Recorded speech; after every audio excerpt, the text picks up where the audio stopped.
Hello दोस्तों, आराध्या रस academy के यूट्यूब चैनल में आप सभी का स्वागत है। दोस्तों, राजस्थान में आयोजित सभी प्रतियोगी परीक्षाओं के लिए राजस्थान में स्थानीय स्वशासन एवं पंचायती राज से संबंधित आज मैं आपको टॉप 100 प्रश्न है वो बताने वाला हूं। और 2024 तक विभिन्न परीक्षाओं में ये प्रश्न पूछे गए हैं। इनामी प्रश्न भी आपको यहाँ पर देखने को मिलेगा और 100 में से कम आपके 80 प्रश्न है वो सही होने ही चाहिए। बेहद शानदार लेवल के ये प्रश्न हैं। और अगर आपने आराध्या रस एकेडमी के यूट्यूब चैनल को सब्सक्राइब नहीं किया तो सब्सक्राइब जरूर कर लें, बेल आइकन को दबाएं, वीडियो को लाइक और अपने दोस्तों के पास में शेयर जरूर करें। तो चलिए दोस्तों, शुरू करते हैं। राजस्थान में स्थानीय स्वशासन एवं पंचायती राज से संबंधित देखिए पहला प्रश्न है, राजस्थान में पंचायती राज व्यवस्था कब लागू हुई? दोस्तों, पंचायती राज व्यवस्था 2 अक्टूबर 1959 में नागौर के बगदरी गांव में पंचायती राज व्यवस्था की स्थापना की गई थी पंडित जवाहरलाल नेहरू के द्वारा। तो यहाँ पर अपना इसमें राइट आंसर हो जाएगा 2 नंबर का ऑप्शन बिल्कुल सही उत्तर हो जाएगा 1959 में। सेकंड नंबर का प्रश्न इसमें देखिए, राजस्थान में पंचायती राज व्यवस्था का उद्घाटन कब और किसके द्वारा किया गया? राजस्थान में पंचायती राज व्यवस्था का उद्घाटन कब और किसके द्वारा किया गया? इसका राइट आंसर क्या हो जाएगा? वो है 2 अक्टूबर 1959 को पंडित जवाहरलाल नेहरू के द्वारा दोस्तों राजस्थान में पंचायती राज व्यवस्था का उद्घाटन किया गया था। यहाँ पर अपना इसमें 1 नंबर का ऑप्शन बिल्कुल सही उत्तर हो जाएगा। देखिए, इससे आपका पूरा का पूरा टॉपिक भी क्लियर हो जाएगा। 3 नंबर का प्रश्न इसमें देखिए, पंडित जवाहरलाल नेहरू द्वारा 2 अक्टूबर 1959 को सर्वप्रथम राजस्थान के किस जिले में पंचायती राज व्यवस्था का उद्घाटन किया? अभी बताया था नागौर जिले के बगदरी गांव में दोस्तों ये पंचायती राज व्यवस्था का उद्घाटन किया था। तो यहाँ पर 1 नंबर का ऑप्शन सही उत्तर हो जाएगा नागौर। नेक्स्ट है, भारत में पहली बार पंचायती राज व्यवस्था को लागू किया गया। तो दोस्तों बताइए कहाँ पर लागू किया गया? सर्वप्रथम लागू किया गया दोस्तों राजस्थान में। ठीक है, यहां पर अपना इसमें 1 नंबर का ऑप्शन बिल्कुल सही। नेक्स्ट है 5 नंबर का प्रश्न है, राजस्थान में पंचायती राज संस्थाओं के संदर्भ में सुमेलित नहीं है। कौन सा इसमें सुमेलित नहीं है वो अपने को यहां पर बताना है। देखिए, निम्नतम स्तर कौन सा है? तो दोस्तों पंचायत ग्राम पंचायत है, बिल्कुल सही है। मध्यवर्ती स्तर है दोस्तों पंचायत समिति, ये भी बिल्कुल सही है। शीर्ष स्तर है जिला परिषद, ये भी बिल्कुल सही है। राजस्थान में त्रिस्तरीय पंचायती राज व्यवस्था है। ठीक है, और ये तीनों के तीनों स्तर है यहाँ पे आपको दे रखे हैं सही सुमेलित करके। यहाँ पे कौन सा सुमेलित नहीं है वो बताना था। तो दोस्तों ये तो तीनों सुमेलित है। तो इस प्रश्न का राइट आंसर क्या हो जाएगा? इनमें से कोई नहीं। 4 नंबर का ऑप्शन बिल्कुल सही उत्तर हो जाएगा। आगे देखिए 6 नंबर का प्रश्न है, संविधान का कौन सा भाग पंचायत से संबंधित है? तो कौन सा भाग पंचायत से संबंधित है? इसका राइट आंसर हो जाएगा वो है भाग 9। भाग 9 है, ये पंचायत से संबंधित है। 4 नंबर का ऑप्शन बिल्कुल सही। 7 नंबर का प्रश्न इसमें देखिए, वह समिति जिसकी सिफारिश पर देश में पंचायती राज व्यवस्था लागू की गई, इस समिति के नेतृत्वकर्ता कौन थे? वह समिति जिसकी सिफारिश पर देश में पंचायती राज व्यवस्था लागू की गई, इस समिति के नेतृत्वकर्ता कौन थे? इसका बिल्कुल सही उत्तर हो जाएगा वो है अपना इसमें बलवंत राय मेहता। बलवंत राय मेहता। तो यहाँ पर 4 नंबर का जो ऑप्शन है वो इसका बिल्कुल सही उत्तर हो जाएगा बलवंत राय मेहता। आगे देखिए इसमें 8 नंबर का प्रश्न है, राज्य में पंचायती राज संस्थाओं के चुनाव करवाने का दायित्व निम्न में से किसका है? राजस्थान में पंचायती राज संस्थाओं का जो चुनाव करवाने का दायित्व है वो किसके पास में है? तो ये दायित्व है दोस्तों राज्य निर्वाचन आयोग के पास में। तो यहाँ पर अपना इसमें राइट आंसर क्या हो जाएगा? 3 नंबर ऑप्शन बिल्कुल सही।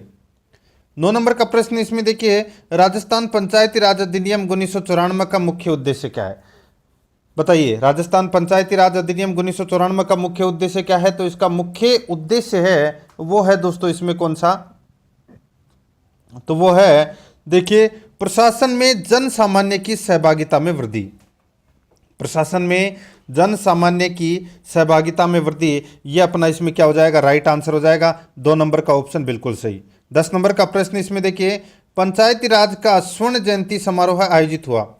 पंचायती राज का स्वर्ण जयंती समारोह आयोजित हुआ। तो दोस्तों ये आयोजित कब हुआ? इसमें राइट आंसर क्या हो जाएगा? वो है 2 अक्टूबर 2009 को। 2 अक्टूबर 2009 को पंचायती राज का स्वर्ण जयंती समारोह आयोजित हुआ था। तो यहाँ पर अपना इसमें 1 नंबर का ऑप्शन बिल्कुल सही। 11 नंबर का प्रश्न है, राज्य में प्रत्येक पंचायती राज संस्था का कार्यकाल होता है, बताइए प्रथम बैठक की तारीख से। बताइए दोस्तों, यहाँ पर राज्य में प्रत्येक पंचायती राज संस्था का कार्यकाल होता है प्रथम बैठक की तारीख से। तो दोस्तों इसका राइट आंसर हो जाएगा वो है 5 वर्ष का कार्यकाल होता है। यहाँ पर 3 नंबर का ऑप्शन बिल्कुल सही उत्तर। 12 नंबर का प्रश्न इसमें देखिए, भारतीय संविधान की कौन सी अनुसूची पंचायतों की शक्तियों से संबंधित है? भारतीय संविधान की कौन सी अनुसूची पंचायतों की शक्तियों से संबंधित है? अपना इसमें राइट आंसर हो जाएगा वो है 11वीं अनुसूची है, ये पंचायतियों की शक्तियों से संबंधित है। ठीक है, तो यहाँ पर अपना इसमें 4 नंबर का ऑप्शन बिल्कुल सही उत्तर हो जाएगा। 13 नंबर का प्रश्न इसमें देखिए, राजस्थान राज्य में सादिक अली समिति का संबंध रहा है। दोस्तों राजस्थान में सादिक अली समिति का जो संबंध है वो किससे रहा है?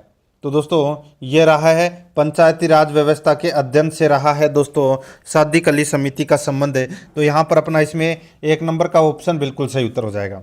नेक्स्ट है, आगे देखिए, इसमें संविधान की 11वीं अनुसूची में पंचायती राज संस्थाओं के लिए कितने विषय सूचीबद्ध हैं? संविधान की 11वीं अनुसूची में पंचायती राज संस्थाओं के लिए कितने विषय सूचीबद्ध हैं? तो दोस्तों कितने विषय सूचीबद्ध हैं? राइट आंसर हो जाएगा वो है 29 विषय सूचीबद्ध हैं। यहाँ पर 1 नंबर का जो ऑप्शन है वो इसका बिल्कुल सही उत्तर हो जाएगा। ठीक है, 29 विषय सूचीबद्ध हैं। 15 नंबर का प्रश्न इसमें देखिए, निम्नलिखित कथनों पर विचार कीजिए। निम्नलिखित कथनों पर अपने को क्या करना है? विचार करना है। देखिए दोस्तों, भारत के संविधान के भाग 11 में पंचायतों से संबंधित उपबंध है और उसे संविधान जो 73वां संविधान संशोधन हुआ था उसके अधिनियम के तहत 1992 द्वारा अंतः स्थापित किया गया। बिल्कुल सही है दोस्तों। ठीक है, जो पंचायती राज है ये भाग 9 में और 73वां संविधान संशोधन हुआ था उसके अंतर्गत इसको अंतः स्थापित किया गया था। बिल्कुल सही बात है। आगे देखिए, यहाँ पर भारत के संविधान के भाग 9A में नगरपालिकाओं से संबंध उपबंध है तथा अनुच्छेद 243A के अनुसार प्रत्येक राज्य के लिए 3 प्रकार की नगरपालिकाएं हो सकती है, नगरपालिका, नगर परिषद और नगर निगम। ठीक है, तो यहाँ पे दोनों ही कथन है वो इसमें क्या है? बिल्कुल सत्य है। तो यहाँ पर अपना इसमें राइट आंसर क्या हो जाएगा? 1 और 2 दोनों ही क्या है? इसमें बिल्कुल सत्य है। तो यहाँ पर 3 नंबर का ऑप्शन बिल्कुल सही उत्तर हो जाएगा। देखिए कमेंट में आपको बताना है कि आपके कितने प्रश्न हैं वो सही हुए हैं। 16 नंबर का प्रश्न इसमें देखिए, वर्तमान में राजस्थान में पंचायत समितियों की कुल संख्या है। वर्तमान में राजस्थान में पंचायत समितियों की कुल संख्या है, तो पंचायत समितियों की कुल संख्या कितनी है? तो वो है दोस्तों 352। कितनी है? 352 है कुल पंचायत समितियों की संख्या वर्तमान में राजस्थान में। तो यहाँ पर 2 नंबर ऑप्शन बिल्कुल सही। 17 नंबर का प्रश्न इसमें देखिए, पंचायत राज व्यवस्था है। तो दोस्तों ये पंचायत राज व्यवस्था है, ये किसकी व्यवस्था है? यह है दोस्तों स्थानीय स्वशासन की व्यवस्था है ये पंचायत राज। तो यहाँ पर अपना इसमें राइट आंसर 3 नंबर का ऑप्शन बिल्कुल सही। आगे देखिए, संविधान के 73वें संशोधन एक्ट 1992 विचार करता है देश में त्रिस्तरीय पंचायत व्यवस्था पर। निम्न में से क्या प्रावधान किए? संविधान के 73वें संशोधन एक्ट 1992 विचार करता है देश में त्रिस्तरीय पंचायत व्यवस्था पर। निम्न में से क्या प्रावधान किए? तो दोस्तों निम्न में से क्या प्रावधान किए वो अपने को यहाँ पर बताना है। देखिए, जिला आयोजना समिति का गठन करना बिल्कुल सही है, राज्य चुनाव आयोग का गठन करना ये भी बिल्कुल सही है, पंचायतों की वित्तीय स्थिति की समीक्षा के लिए वित्त आयोग नियुक्त करना ये भी बिल्कुल सही है। तो इसमें तीनों ही कथन है वो क्या है? बिल्कुल सही है। ठीक है, तो ये प्रावधान किए गए थे 73वें संविधान संशोधन के अंतर्गत। और इसमें इस प्रश्न का राइट आंसर क्या हो जाएगा? कूट भाषा में अपने को उत्तर देना था। यहाँ पर तीनों ही सही है, तो इस प्रश्न का राइट आंसर 4 नंबर ऑप्शन बिल्कुल सही उत्तर हो जाएगा। 19 नंबर प्रश्न है, राजस्थान पंचायती राज संशोधन विधेयक 2015 राजस्थान विधानसभा ने 27 मार्च 2015 को पारित कर दिया। इसमें स्थानीय उम्मीदवारों की पात्रता के लिए क्या प्रावधान किए गए थे? दोस्तों देखिए ये प्रश्न भी महत्वपूर्ण है। यहाँ पर इस प्रश्न में क्या पूछा गया है कि क्या प्रावधान किया गया था? ठीक है, था पूछा है नहीं था। 2015 में जो विधेयक पारित हुआ था 27 मार्च 2015 को, उसमें पंचायती राज में कुछ प्रावधान किए गए थे। और वो प्रावधान क्या थे? दोस्तों देखिए, उनके घरों के लिए शौचालय होना चाहिए। बिल्कुल सही बात है साहब, ये प्रावधान किया गया था। और देखिए इसमें जिला परिषद की सदस्यता के लिए कक्षा 10 पास होना आवश्यक है, ये भी बिल्कुल सही है। पंचायत समिति की सदस्यता के लिए 10वीं पास होना आवश्यक है, ये भी बिल्कुल सही है। सरपंच के लिए क्रमशः 8वीं कक्षा तथा अनुसूचित क्षेत्रों के उम्मीदवार का 5वीं कक्षा पास होना आवश्यक है। ये सारे के सारे प्रावधान किए गए थे दोस्तों 27 मार्च 2015 को जो विधेयक पारित हुआ था, पंचायती राज संशोधन विधेयक, उसमें ये सारे के सारे प्रावधान किए गए थे। और दोस्तों वर्तमान समय की अगर मैं बात करूं तो यहाँ पे इस प्रश्न का तो राइट आंसर क्या हो जाएगा, इसमें तो चारों ही सत्य हैं, ठीक है, 4 नंबर ऑप्शन बिल्कुल सही। वर्तमान समय में क्या हुआ कि राज्य सरकार ने जनवरी 2021 में दोस्तों ये प्रावधानों को हटा दिया है। इसमें जो शैक्षणिक योग्यता का जो प्रावधान है इसको हटा दिया है, इसको अनिवार्यता नहीं रखी गई है इसमें, ठीक है। तो यहाँ पे अपना 4 नंबर का ऑप्शन राइट आंसर हो जाएगा, जो कि इस प्रश्न का राइट आंसर इसलिए 4 नंबर होगा क्योंकि इसमें था पूछा गया था, ठीक है।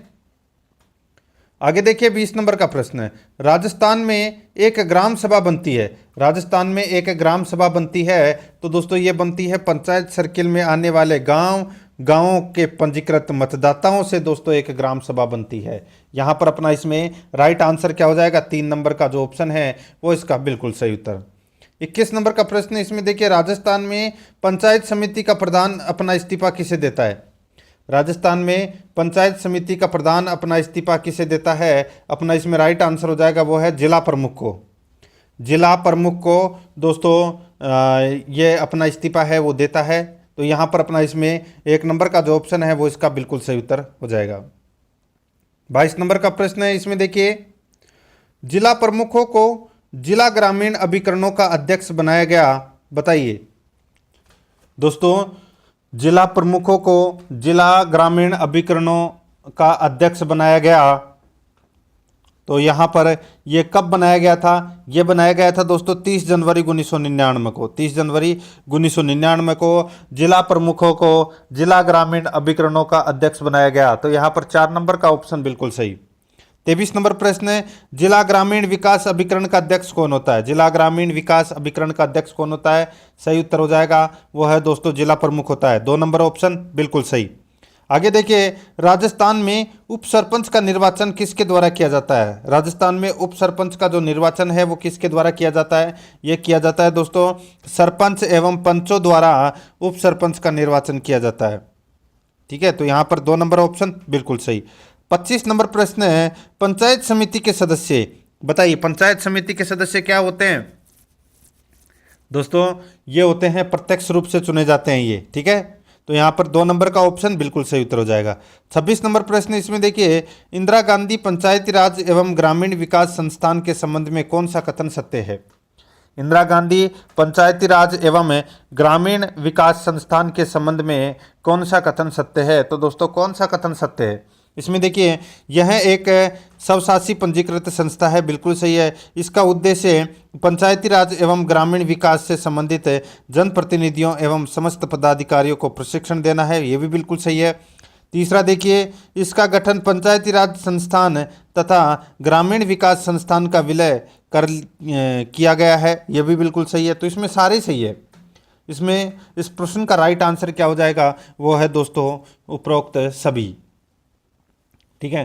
तो यहाँ पर 4 नंबर ऑप्शन बिल्कुल सही। आगे देखिए, ग्राम पंचायत का सचिव कौन होता है। ग्राम पंचायत का सचिव कौन होता है, तो दोस्तों ग्राम विकास अधिकारी होता है, ठीक है। ग्राम विकास अधिकारी है ये, ग्राम पंचायत का सचिव होता है। 4 नंबर ऑप्शन बिल्कुल सही है। आगे देखिए 28 नंबर प्रश्न है, राज्य में पंचायत समिति के संदर्भ में निम्न कथनों पर विचार कर सही कूट का चयन करना है। राज्य में पंचायत समिति के संदर्भ में निम्न कथनों पर विचार कर सही कूट का अपने को यहाँ पर क्या करना है, चयन करना है। देखिए दोस्तों, पंचायत समिति पंचायत राज व्यवस्था का मध्यवर्ती स्तर है, बिल्कुल सही है। किसी भी पंचायत समिति में न्यूनतम 15 सदस्य होंगे 1 लाख जनसंख्या तक। वह 1 लाख से अधिक जनसंख्या होने पर प्रत्येक अतिरिक्त 15,000 या उसके भाग के लिए 2 अतिरिक्त सदस्य होंगे, ये भी बिल्कुल सही है दोस्तों। पंचायत समिति के मुखिया को प्रधान कहा जाता है, बिल्कुल सही है, जिसका चुनाव पंचायत समिति के निर्वाचित सदस्यों द्वारा बहुमत के आधार पर अपनों में से ही किया जाता है, ये भी बिल्कुल सही है दोस्तों। आगे देखिए, पंचायत समिति की बैठक प्रत्येक माह में कम से कम 1 बार आयोजित करना आवश्यक है, ये भी बिल्कुल सही है। इसमें चारों ही कथन है वो बिल्कुल सही है। तो इस प्रश्न का राइट आंसर हो जाएगा 4 नंबर ऑप्शन सही उत्तर है, उपरोक्त सभी। 29 नंबर का प्रश्न इसमें देखिए, निम्न में से सही कथन को चुनना है। निम्न में से सही कथन को अपने को यहाँ पर क्या करना है, चुनना है, बताना है कि कौन सा कथन है वो इसमें सत्य है।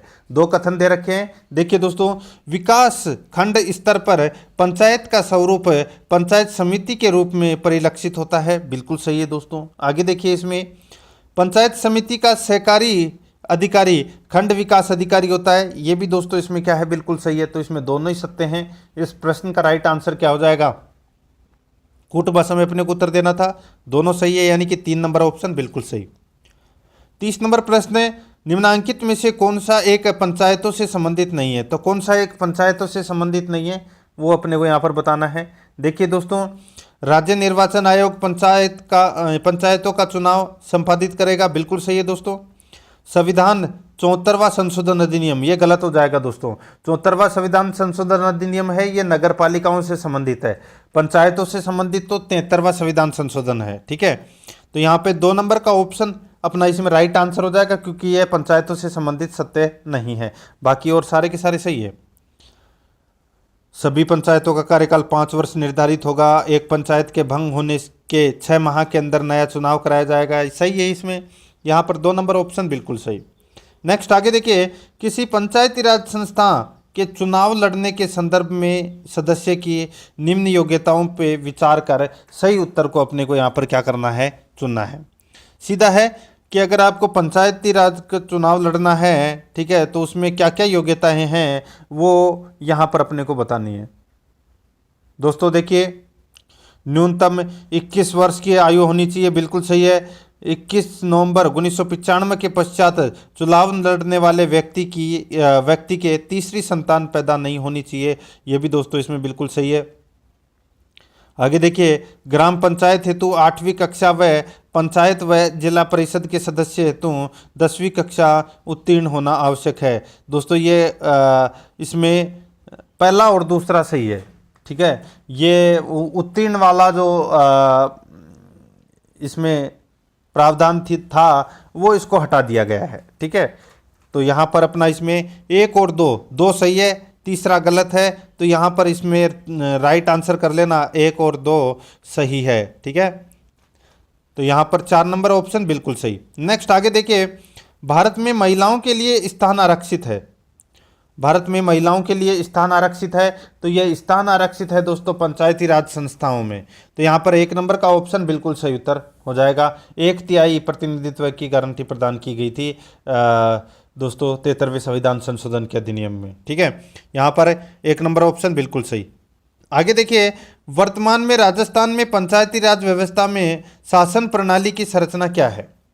वर्तमान में राजस्थान में पंचायती राज व्यवस्था में शासन प्रणाली की संरचना क्या है। तो शासन प्रणाली की संरचना क्या है, तो दोस्तों वो संरचना है ग्राम, खंड और जिला स्तर पर स्थानीय स्वशासन की त्रिस्तरीय संरचना।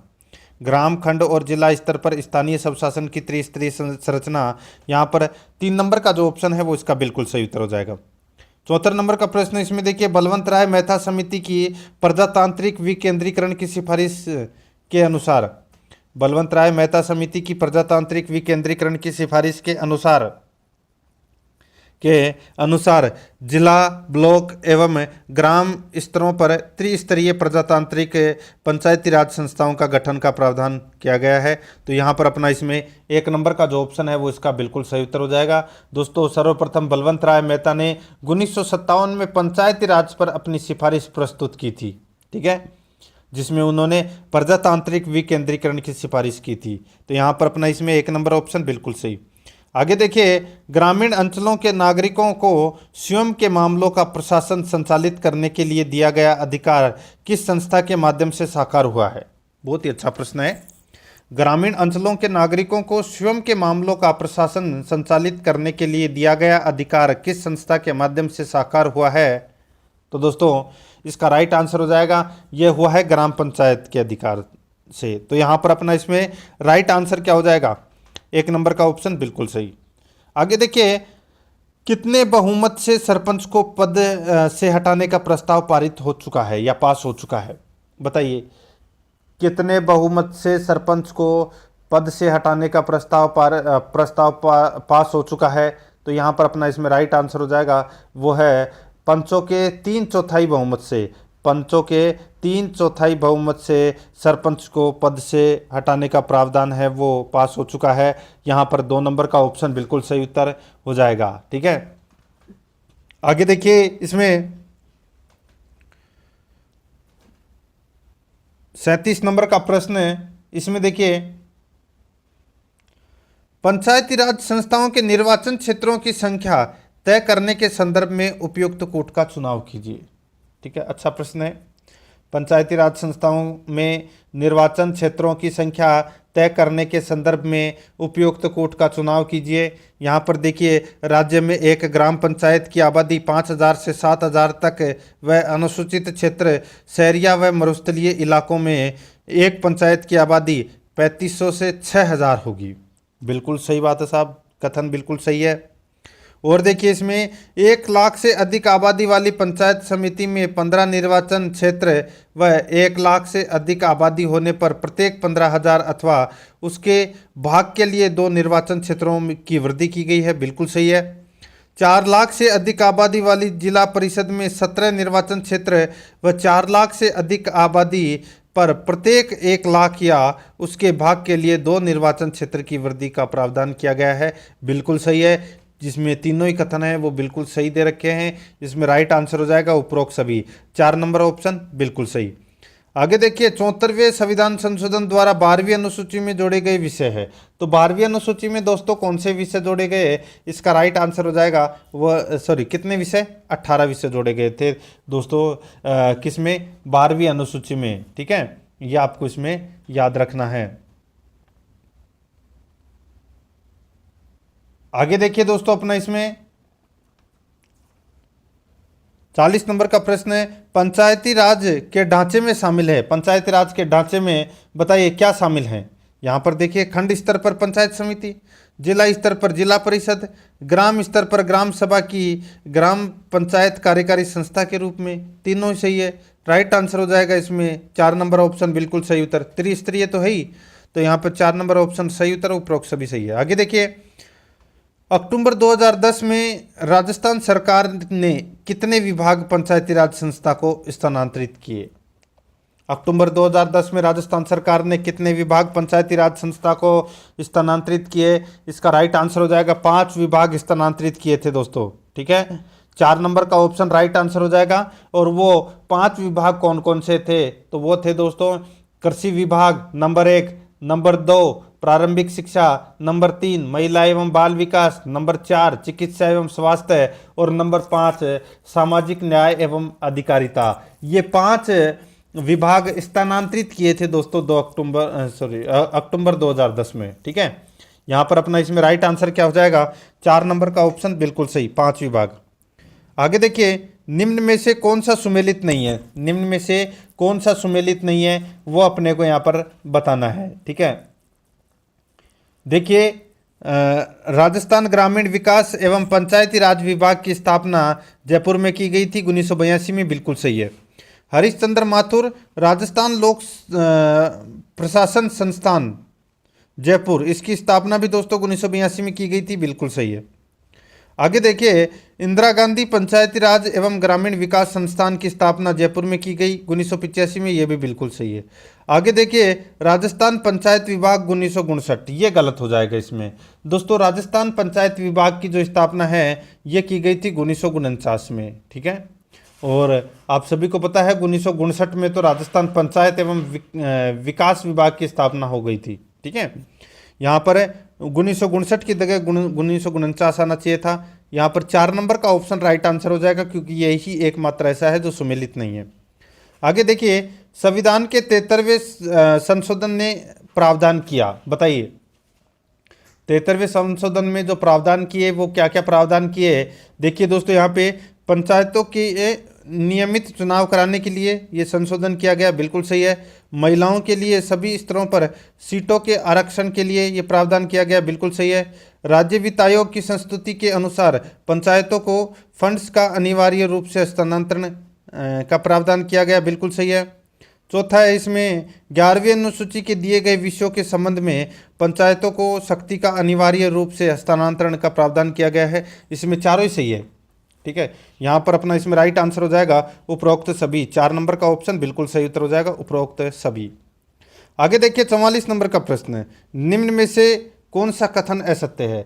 निम्न में से कौन सा कथन इसमें असत्य है वो अपने को यहाँ पर बताना है। दोस्तों देखिए, ग्रामीण विकास योजनाओं के निर्माण व क्रियान्वयन में ग्रामीण समुदाय की सहभागिता सुनिश्चित करने हेतु ग्राम सभा का गठन किया गया, बिल्कुल सही है। और देखिए दोस्तों, इसमें ग्राम पंचायत क्षेत्र के पंजीकृत मतदाता, ग्राम पंचायत क्षेत्र के पंजीकृत सभी मतदाताओं से मिलकर बना समूह है ग्राम सभा कहलाती है, ये भी बिल्कुल सही है। ग्राम सभा की बैठक की अध्यक्षता संबंधित विधानसभा सदस्य एमएलए करता है, ये गलत हो जाएगा दोस्तों। ये तो आप सभी को पता होगा दोस्तों, ग्राम सभा की बैठकों की अध्यक्षता है वो सरपंच के द्वारा की जाती है। अगर सरपंच अनुपस्थित रहता है तो उप सरपंच की अध्यक्षता में ये बैठक आयोजित की जाती है, ठीक है। तो यहाँ पर दोस्तों एमएलए है वो गलत दे रखा है। और देखिए, इसमें ग्राम सभा की वर्ष में 4 बैठकें जो 26 जनवरी, 1 मई, ठीक है, और 2 अक्टूबर, 15 अगस्त के दिन आयोजित होंगी। ये 4 बैठकें हैं वो आयोजित होनी है, इसकी डेट भी दे रखी है, ठीक है। 26 जनवरी, 1 मई, 15 अगस्त, ठीक है, 1 15 अगस्त और 1 2 अक्टूबर, ठीक है, 2 अक्टूबर। ये 4 बैठकें वर्ष में आयोजित होनी चाहिए। तो यहाँ पर 3 नंबर का ऑप्शन राइट आंसर हो जाएगा क्योंकि ये असत्य कथन है। 45 नंबर का प्रश्न है, इसमें देखिए, निम्न में से सही कोट का अपने को क्या करना है, चयन करना है, बताना है कि कौन सा इसमें सही है। देखिए, ग्राम पंचायत क्षेत्र को ग्राम पंचायत के पंचों की संख्या के बराबर भाग में बांट दिया जाता है। प्रत्येक भाग को वार्ड कहा जाता है जो ग्राम पंचायत की सबसे छोटी इकाई होती है, बिल्कुल सही बात है। आगे देखिए, प्रत्येक वार्ड के सूचीबद्ध वयस्क मतदाताओं का समूह है वार्ड सभा कहलाती है, ये भी दोस्तों इसमें बिल्कुल सही है। तीसरा देखिए, वार्ड सभा की प्रतिवर्ष कम से कम 2 बैठकें 6 माह में एक होंगी, ये भी दोस्तों बिल्कुल सही है। आगे देखिए, वार्ड सभा के माध्यम से वार्ड की विकास योजनाएं बनाकर उन्हें लागू करवाने के लिए ग्राम पंचायत को प्रस्ताव भेजे जाते हैं, ये भी बिल्कुल सही है। तो इसमें सारे के सारे क्या हैं, बिल्कुल सही है। तो इस प्रश्न का राइट आंसर क्या हो जाएगा, वो है उपरोक्त सभी। 4 नंबर ऑप्शन बिल्कुल सही। 46 नंबर प्रश्न है, महात्मा गांधी राष्ट्रीय ग्रामीण रोजगार गारंटी योजना में आयोजना बनाने, संपादन करने व क्रियान्वयन की जिम्मेदारी निम्न में से किसकी है, बताइए। अच्छा प्रश्न है। महात्मा गांधी राष्ट्रीय ग्रामीण रोजगार गारंटी योजना में आयोजना बनाने, संपादन करने व क्रियान्वयन की जिम्मेदारी निम्न में से किसकी है, अपना इसमें राइट आंसर क्या हो जाएगा, वो है दोस्तों ग्राम पंचायत की। यहाँ पर 2 नंबर का ऑप्शन बिल्कुल सही उत्तर हो जाएगा, ग्राम पंचायत की। आगे देखिए, पंचायत समिति के क्षेत्र में सांसद व विधानसभा सदस्य पंचायत समिति में किस तरह के सदस्य माने जाते हैं। पंचायत समिति के क्षेत्र में सांसद व विधानसभा सदस्य पंचायत समिति में किस तरह के सदस्य माने जाते हैं, अपना इसमें राइट आंसर हो जाएगा, वो है दोस्तों ये सहयोगी सदस्य माने जाते हैं, ठीक है, सहयोगी सदस्य। 3 नंबर ऑप्शन बिल्कुल सही।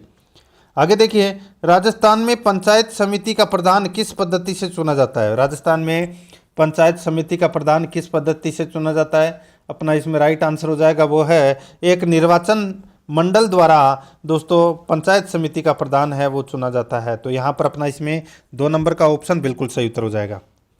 49 नंबर का प्रश्न है, इसमें देखिए, पंचायत समिति के सदस्यों द्वारा अध्यक्ष या प्रधान का चुनाव इसलिए किया जाता है कि सदस्यों अथवा अध्यक्ष के बीच सामंजस्यपूर्ण संबंध स्थापित हो सके तथा समिति का काम सरलता से चल सके। कथन किसका है।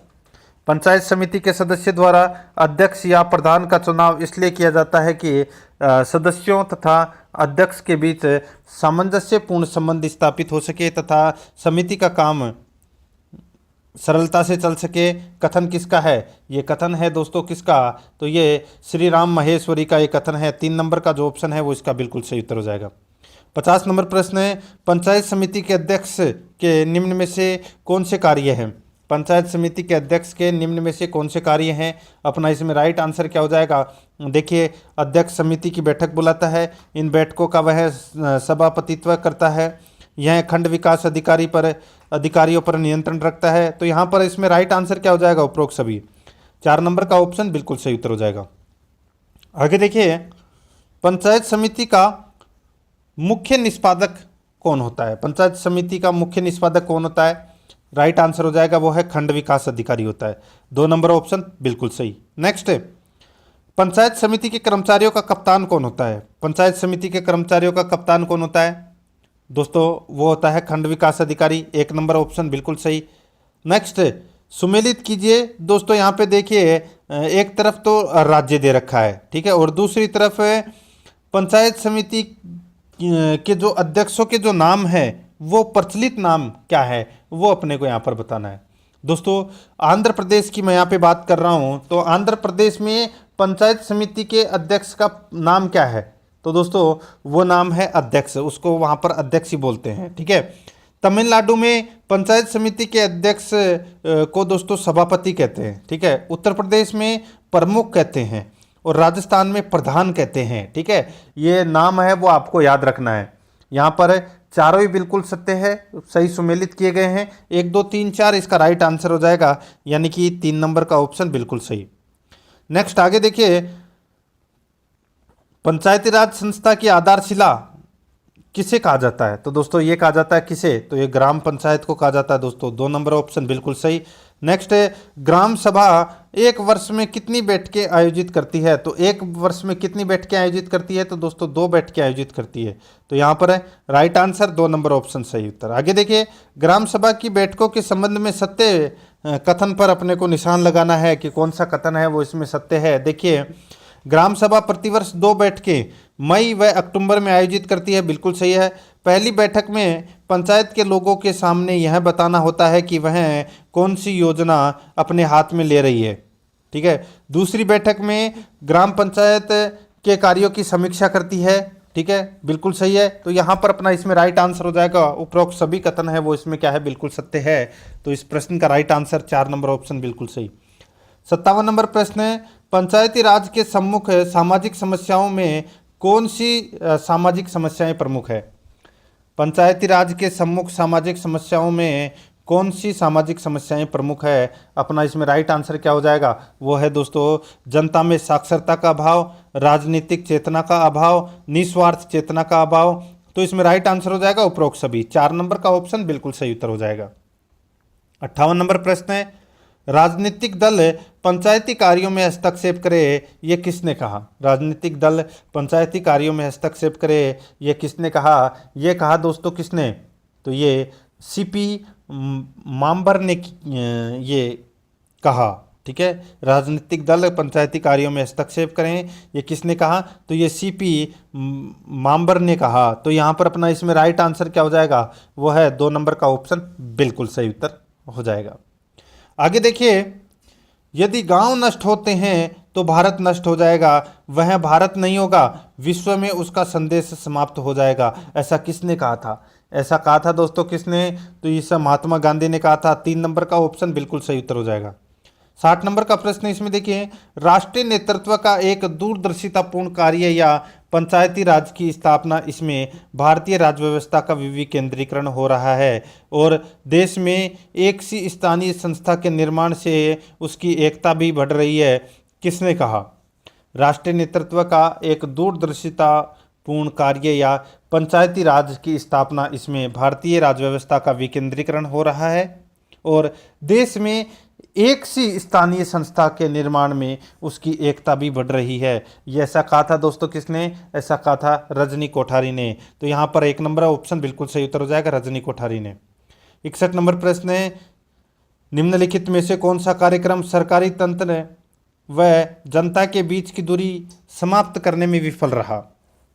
निम्नलिखित में से कौन सा कार्यक्रम सरकारी तंत्र व जनता के बीच की दूरी समाप्त करने में विफल रहा? अपना इसमें राइट आंसर हो जाएगा, वो है दोस्तों सामुदायिक विकास कार्यक्रम। सामुदायिक विकास कार्यक्रम 3 नंबर का ऑप्शन बिल्कुल सही उत्तर हो जाएगा। 62 नंबर का प्रश्न है, ग्राम सभा की किसी बैठक में संकल्प पारित करने के लिए आवश्यक संख्या है? ग्राम सभा की किसी बैठक में संकल्प पारित करने के लिए आवश्यक संख्या है, तो वो आवश्यक संख्या क्या है बताइए दोस्तों? इसमें देखिए बैठक में उपस्थित और मत देने वाले ग्राम सभा के सदस्यों का बहुमत। तो यहाँ पर 3 नंबर का जो ऑप्शन है वो इसका बिल्कुल सही उत्तर हो जाएगा। ये प्रश्न 2020 में ही पूछा गया था दोस्तों, ठीक है, ये आपको याद रखना है। आगे देखिए इसमें मुगलकालीन नगरों के शासन का प्रधान क्या कहलाता था? मुगलकालीन नगरों के शासन का प्रधान क्या कहलाता था? इसका राइट आंसर हो जाएगा, उसको कोतवाल कहते थे दोस्तों। क्या कहते थे? कोतवाल। 3 नंबर ऑप्शन बिल्कुल सही। आगे देखिए मुगलकालीन कोतवाल के कार्यों में आधुनिक समय में किन किन संस्थाओं के कार्यों का समन्वय हुआ था? बताइए, मुगलकालीन कोतवाल के कार्यों में आधुनिक समय में किन किन संस्थाओं के कार्यों का समन्वय था? तो दोस्तों वो समन्वय था नगर पालिका का, ठीक है, पुलिस अधिकार का, जिलाधीश का नहीं था। यहाँ पर 4 नंबर का ऑप्शन राइट आंसर हो जाएगा, 1 व 2 दोनों। नेक्स्ट है मुगलकालीन गांवों की सुरक्षा का जिम्मा किस पर था? मुगलकालीन गांवों की सुरक्षा पर जिम्मा था वो किसके ऊपर था? वो था दोस्तों चौकीदार के ऊपर। यहाँ पर 3 नंबर ऑप्शन सही उत्तर चौकीदार। नेक्स्ट है मुगलकालीन गांव में सुरक्षा व लगान से संबंधित जिम्मेदारियां किस पर थी? तो दोस्तों ये थी जिम्मेदारियां किसके पास में? चौकीदार और पटवारी, इन दोनों के पास में ये जिम्मेदारी थी। तो यहाँ पर 4 नंबर ऑप्शन राइट आंसर हो जाएगा, 1 व 2 दोनों। नेक्स्ट 67 नंबर प्रश्न है आधुनिक समय में परगने का मुख्य अधिकारी उप जिलाधीश निम्न में से किसके प्रति उत्तरदायी होता है?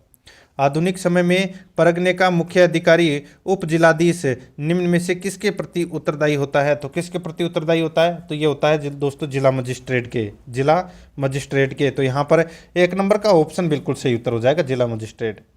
68 नंबर प्रश्न इसमें देखिए राजस्थान में पंचायती राज समिति के प्रधान के विरुद्ध अविश्वास प्रस्ताव यानी कि अविश्वास के प्रस्ताव पर विचार करने के लिए किसी बैठक के गठन के लिए गणपूर्ति उसमें मतदान के हकदार व्यक्तियों की कुल संख्या की कितनी होगी?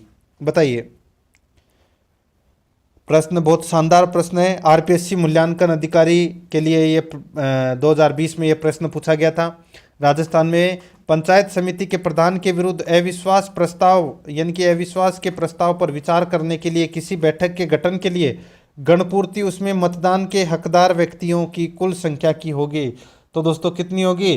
तो वो होगी दोस्तों 1/3। कितनी होगी? 1/3। तो यहाँ पर 3 नंबर का ऑप्शन राइट आंसर हो जाएगा। आगे देखिए जिले में पंचायत समितियां ठीक ढंग से कार्य कर रही है या नहीं, यह देखना किसका कार्य है? यह देखना किसका कार्य है? तो दोस्तों ये जिलाधीश का कार्य है। तो यहाँ पर 2 नंबर का ऑप्शन राइट आंसर हो जाएगा, जिलाधीश का कार्य है। आगे देखिए 74वां संविधान संशोधन किससे संबंधित है? 74वां संविधान संशोधन किससे संबंधित है? ये संबंधित है दोस्तों नगरीय स्थानीय संस्था से, नगरीय स्थानीय संस्था से संबंधित है। 1 नंबर का ऑप्शन बिल्कुल सही उत्तर हो जाएगा। आगे देखिए 74वां संविधान संशोधन द्वारा नगरीय स्थानीय संस्थाओं के लिए संविधान में कौन सी नई अनुसूची जोड़ी गई है? तो कौन सी अनुसूची नई जोड़ी गई है? राइट आंसर हो जाएगा इसमें 12वीं अनुसूची जोड़ी गई है दोस्तों, ठीक है। इसमें राइट आंसर हो जाएगा 3 नंबर ऑप्शन बिल्कुल सही। आगे देखिए 73वें संविधान संशोधन द्वारा राज्यों को पंचायतों की मध्यवर्ती संस्थान बनाने के लिए कितनी जनसंख्या पर छूट दी गई है? बताइए। अच्छा प्रश्न है, रिपीट कर रहा हूं, ध्यान से सुनिएगा। 73वें संविधान संशोधन द्वारा राज्यों की पंचायतों की मध्यवर्ती संस्थान बनाने के लिए कितनी जनसंख्या पर छूट दी गई है? इसका राइट आंसर हो जाएगा वो है दोस्तों 20 लाख जनसंख्या पर। तो यहाँ पर अपना इसमें 3 नंबर का ऑप्शन बिल्कुल सही उत्तर हो जाएगा। आगे देखिए पंचायती राज के कार्यक्रम के संबंध में 73वें संविधान संशोधन द्वारा क्या व्यवस्था दी गई है? 73वें संविधान संशोधन द्वारा क्या व्यवस्था दी गई है वो यहाँ पर अपने को क्या करना है, बताना है। देखिए दोस्तों पंचायती राज संस्थाओं का कार्यकाल 5 वर्ष होगा। पंचायती राज संस्थाओं का जो कार्यकाल है वो 5 वर्ष होगा। ये दोस्तों इसमें व्यवस्था की गई थी, ये इसमें बिल्कुल सही है। या 4 वर्ष और इधर 6 वर्ष दे रखा जो कि गलत है, ठीक है। 2 नंबर ऑप्शन बिल्कुल सही। आगे देखिए 74 नंबर का प्रश्न है पंचायती राज संस्थाओं के लिए एक वित्त आयोग हो, किस संवैधानिक संशोधन द्वारा यह व्यवस्था की गई है? पंचायती राज संस्थाओं के लिए एक वित्त आयोग हो, किस संवैधानिक संशोधन द्वारा यह व्यवस्था की गई है? अपना इसमें राइट आंसर हो जाएगा वो है 73वां संशोधन के द्वारा। 2 नंबर का ऑप्शन बिल्कुल सही उत्तर हो जाएगा। आगे देखिए पंचायतों के निर्वाचन कराने के लिए राज्य निर्वाचन आयुक्त नियुक्त किया जाए किस संवैधानिक संशोधन में यह व्यवस्था की गई है? पंचायतों के निर्वाचन कराने के लिए राज्य निर्वाचन आयुक्त नियुक्त किया जाए, किस संवैधानिक संशोधन में यह व्यवस्था की गई है? अपना इसमें राइट आंसर हो जाएगा वो है 73वें संविधान संशोधन में। तो इसमें राइट आंसर 2 नंबर का ऑप्शन बिल्कुल सही उत्तर हो जाएगा। आगे देखिए, इसमें पंचायतों के कार्य की व्यवस्था में 73वें संविधान संशोधन द्वारा कितने विषय रखे गए थे? राइट आंसर हो जाएगा वो है दोस्तों 29 विषय रखे गए थे। ठीक है, 4 नंबर ऑप्शन बिल्कुल सही। आगे देखिए, 73वें संविधान संशोधन द्वारा पंचायतों के कार्यों के लिए एक पृथक अनुसूची की व्यवस्था की गई है। वो अनुसूची कौन सी है? वो अनुसूची है दोस्तों 11वीं अनुसूची, सभी को पता होगा ये तो। ठीक है, तो यहाँ पे 2 नंबर ऑप्शन बिल्कुल सही। आगे देखिए, अनुसूचित जातियों जनजातियों की स्त्रियों के लिए पंचायतों के आरक्षित स्थानों में कितने स्थान सुरक्षित रहेंगे? अनुसूचित जातियों जनजातियों की स्त्रियों के लिए पंचायतों के आरक्षित स्थानों में कितने स्थान सुरक्षित रहेंगे? अपना इसमें राइट आंसर हो जाएगा वो है 1/3 स्थान। यहाँ पर 2 नंबर का जो ऑप्शन है वो इसका बिल्कुल सही उत्तर हो जाएगा।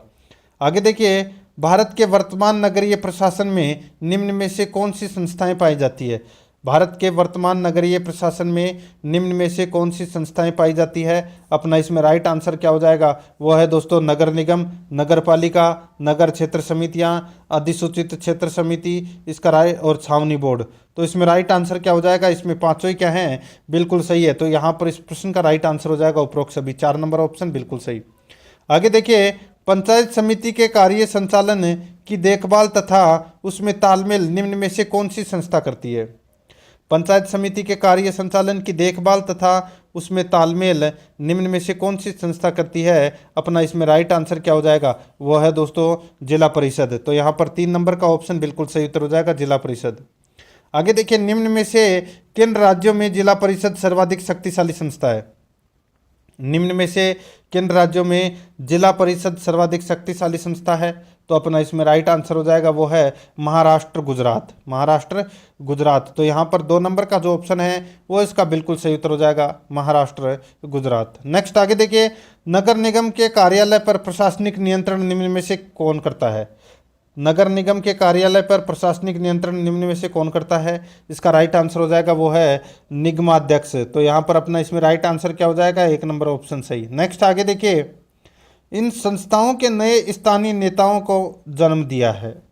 इन संस्थाओं ने नए स्थानीय नेताओं को जन्म दिया है जो आगे चलकर राज्य और केंद्रीय सभाओं के निर्वाचित प्रतिनिधियों से अधिक शक्तिशाली हो सकते हैं। कांग्रेस और इन दलों के राजनीतिक उन संस्थाओं को समझने लगे हैं। अब वे राज्य विधानमंडल के बजाय पंचायत समिति तथा जिला परिषद को तरजीह देने लगे हैं। तो इस प्रश्न का राइट आंसर क्या हो जाएगा? वह है दोस्तों रजनी कोठारी। ठीक है, ऐसा किसने कहा था? रजनी कोठारी ने कहा था। 3 नंबर ऑप्शन बिल्कुल सही उत्तर हो जाएगा। आगे देखिए, 74वें संविधान संशोधन अधिनियम के अनुसार निम्न में से जो नगर निकाय नहीं है वह है। तो दोस्तों जो नगर निकाय नहीं है वो वह है। तो इसका राइट आंसर हो जाएगा वो है ग्राम पंचायत। यहाँ पर 1 नंबर का ऑप्शन बिल्कुल सही उत्तर हो जाएगा। आगे देखिए, पंचायती राज व्यवस्था के कायम होने से निम्न में से कौन कौन से परिवर्तन परिलक्षित हुए हैं?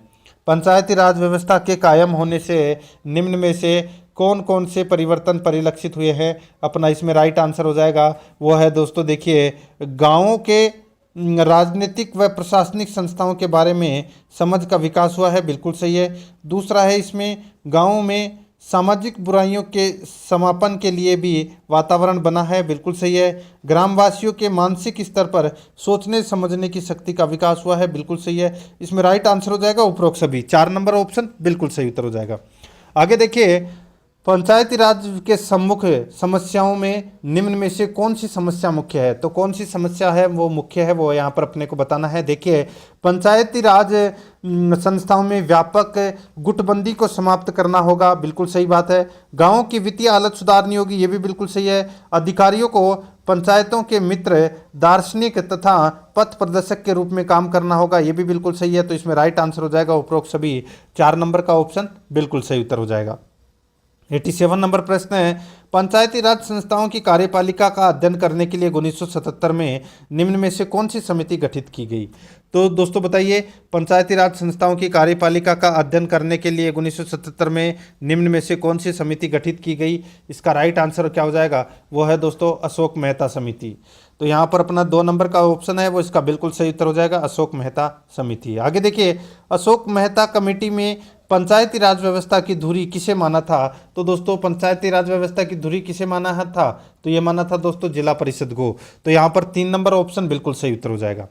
आगे देखिए, निम्नलिखित में से कौन सा नेता लोकतांत्रिक विकेंद्रीकरण पर अटूट विश्वास रखता था। तो कौन सा नेता लोकतांत्रिक विकेंद्रीकरण पर अटूट विश्वास रखता था, अपना इसमें राइट आंसर हो जाएगा एक तो जवाहरलाल नेहरू और एक महात्मा गांधी जी। तो यहाँ पर इस प्रश्न का राइट आंसर हो जाएगा 1 व 2 दोनों, 3 नंबर ऑप्शन बिल्कुल सही उत्तर हो जाएगा।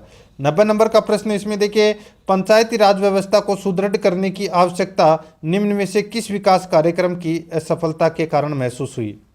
पंचायती राज व्यवस्था को सुदृढ़ करने की आवश्यकता निम्न में से किस विकास कार्यक्रम की असफलता के कारण महसूस हुई। तो अपना इसमें राइट आंसर क्या हो जाएगा, वो है दोस्तों इसमें सामुदायिक विकास कार्यक्रम के। तो यहाँ पर 2 नंबर का ऑप्शन बिल्कुल सही उत्तर हो जाएगा। 91 नंबर का प्रश्न है, निम्नलिखित में से किसने पंचायती राज को देशी तथा स्थानीय सामुदायिक लोकतंत्र के समान बताया। निम्नलिखित में से किसने पंचायती राज को देशी तथा प्राचीन सामुदायिक लोकतंत्र के समान बताया। अपना इसमें राइट आंसर हो जाएगा वो है जयप्रकाश नारायण। 3 नंबर का ऑप्शन बिल्कुल सही उत्तर हो जाएगा। नेक्स्ट आगे देखिए, निम्नलिखित में से किस कमेटी ने ग्राम सभा को प्रत्यक्ष प्रजातंत्र का अवतार बताया। तो बताइए किस कमेटी ने ग्राम सभा को प्रत्यक्ष प्रजातंत्र का अवतार बताया। इसका बिल्कुल सही उत्तर हो जाएगा वो है LM सिंघवी कमेटी ने। तो यहाँ पर 2 नंबर का ऑप्शन बिल्कुल सही उत्तर हो जाएगा। 93 नंबर प्रश्न है, सामुदायिक विकास कार्यक्रम की बुनियादी त्रुटि यह है कि जनता का इसमें सहयोग नहीं मिला, किस आयोग ने कहा। सामुदायिक विकास कार्यक्रम की बुनियादी त्रुटि यह है कि जनता का इसमें सहयोग नहीं मिला, किस आयोग ने कहा। तो दोस्तों ये किस आयोग ने कहा, ये कहा दोस्तों बलवंत राय मेहता कमेटी ने। 2 नंबर का ऑप्शन बिल्कुल सही। आगे देखिए, एक कार्यक्रम को जिसका कि लोगों के दिन प्रतिदिन के जीवन से संबंध है, केवल उन लोगों के द्वारा ही क्रियान्वित किया जा सकता है, यह किस कमेटी ने सुझाव दिया। बताइए यह कौन सी कमेटी ने सुझाव दिया। अपना इसमें राइट आंसर हो जाएगा वो है बलवंत राय मेहता कमेटी ने ये सुझाव दिया। तो यहाँ पर 1 नंबर का ऑप्शन बिल्कुल सही उत्तर हो जाएगा। 95 नंबर प्रश्न है, जब तक स्थानीय नेताओं को जिम्मेदारी और अधिकार नहीं सौंपे जाते, संविधान के निर्देशक सिद्धांत का राजनीतिक तथा विकास संबंधी लक्ष्य पूरा नहीं हो सकता, किस कमेटी ने यह सिफारिश की। जब तक स्थानीय नेताओं को जिम्मेदारी और अधिकार नहीं सौंपे जाते, संविधान के निर्देशक सिद्धांत का राजनीतिक तथा विकास संबंधी लक्ष्य पूरा नहीं हो सकता, किस कमेटी ने यह सिफारिश की। तो दोस्तों यह सिफारिश की थी बलवंत राय मेहता कमेटी ने। तो यहाँ पर अपना इसमें 2 नंबर का ऑप्शन बिल्कुल सही उत्तर हो जाएगा। 96 नंबर प्रश्न है, खंड स्तरीय विभिन्न विभागों के तकनीकी अधिकारियों को क्या नाम दिया गया है। खंड स्तरीय विभिन्न विभागों के तकनीकी अधिकारियों को क्या नाम दिया गया है। अपना इसमें राइट आंसर हो जाएगा वो है प्रसार अधिकारी नाम दिया गया है। 1 नंबर का ऑप्शन बिल्कुल सही उत्तर हो जाएगा। आगे देखिए, पंचायती राज के मामलों में राजनीतिक दल खुले रूप से भाग ले, किस समिति ने यह सिफारिश दी। पंचायती राज के मामलों में राजनीतिक दल खुले रूप में भाग लें, यह किस समिति ने सिफारिश दी। राइट आंसर हो जाएगा वो है अशोक मेहता समिति ने। 2 नंबर का ऑप्शन बिल्कुल सही उत्तर हो जाएगा। आगे देखिए, राज्य सरकारों को दलगत राजनीतिक कारणों के आधार पर पंचायती राज संस्थाओं को पदच्युत नहीं करना चाहिए, किस समिति ने यह सिफारिश दी थी।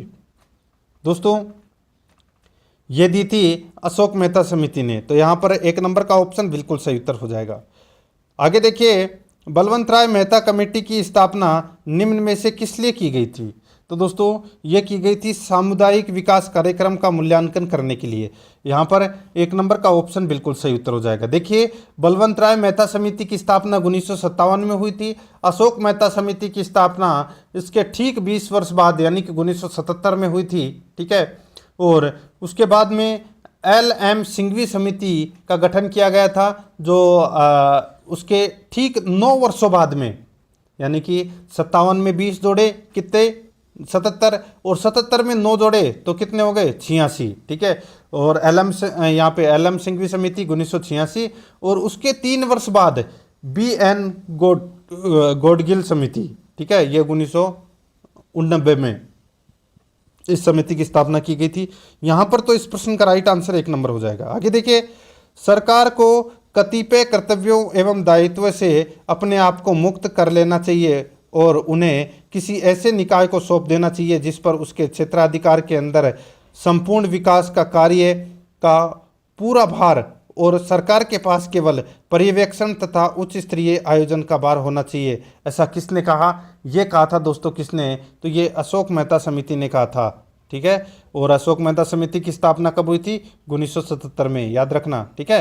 यहाँ पर 1 नंबर का ऑप्शन बिल्कुल सही उत्तर हो जाएगा इसमें। तो दोस्तों, ये मैंने आज आपको जो राजस्थान में पंचायती राज एवं स्थानीय स्वशासन से संबंधित टॉप 100 प्रश्न करवाए हैं, ठीक है। प्रश्न आपको कैसे लगे कमेंट में ज़रूर बताएं।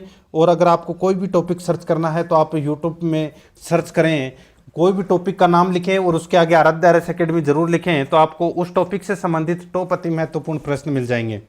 आराध्य आरएस अकेडमी के यूट्यूब चैनल को सब्सक्राइब जरूर करें, बेल आइकन को दबाएं, वीडियो को लाइक और अपने दोस्तों के पास में शेयर जरूर करें।